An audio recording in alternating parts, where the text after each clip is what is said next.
निकरें ढीली, दिमाग तंग, राष्ट्रीय स्वयंसेवक संघ। राष्ट्र प्रेम का तबला कूटने वाले संघियों, असली बहादुर हो तो इन सवालों के जवाब दो।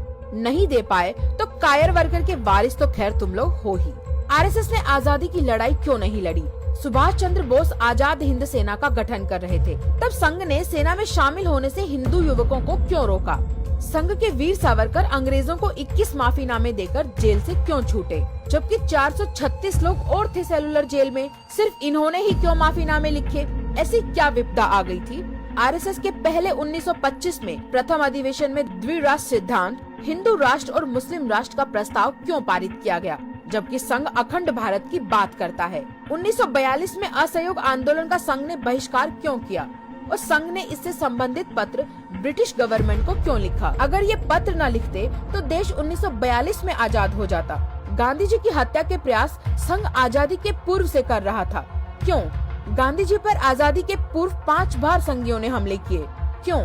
संघ प्रमुख केशव बलिराम हेड गावरकर ने कहा था कि ऐसे हिंदुओं को अपनी ताकत का उपयोग अंग्रेजों के खिलाफ न करते हुए देश में मुस्लिम, क्रिश्चियन और दलितों के खिलाफ करना चाहिए। ऐसा क्यों?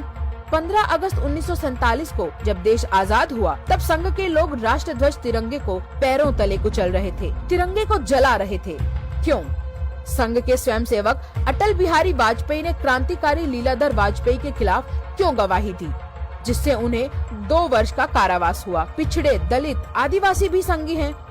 तो नासिक के कालाराम मंदिर में प्रवेश मुद्दे पर डॉक्टर अंबेडकर ने जो आंदोलन किया था, उसका विरोध क्यों किया?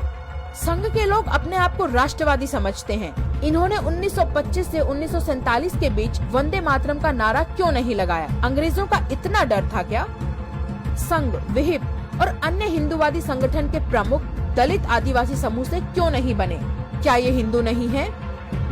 दोस्तों, ये वीडियो ज्यादा से ज्यादा संख्या में संघ भाजपा के बतौलेबाजों को भेजो और उनसे इन सवालों के जवाब मांगो। वक्त आ गया है इस फर्जी राष्ट्रवादी कच्छाधारी गैंग को बेनकाब किया जाए। कहते हैं मेरे जैसा कोई ईमानदार ही नहीं है इस धरती पर। मैं तो किसानों और गरीबों का मसीहा हूँ, पर ये तस्वीरें तो कुछ और ही बयान कर रही हैं।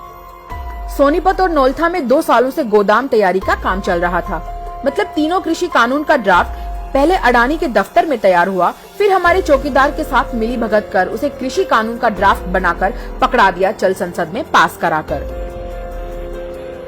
अध्यादेश आया जून में, कानून बना अक्टूबर में और अडानी के गोदाम 1 साल पहले से ही बनकर तैयार हो रहे हैं।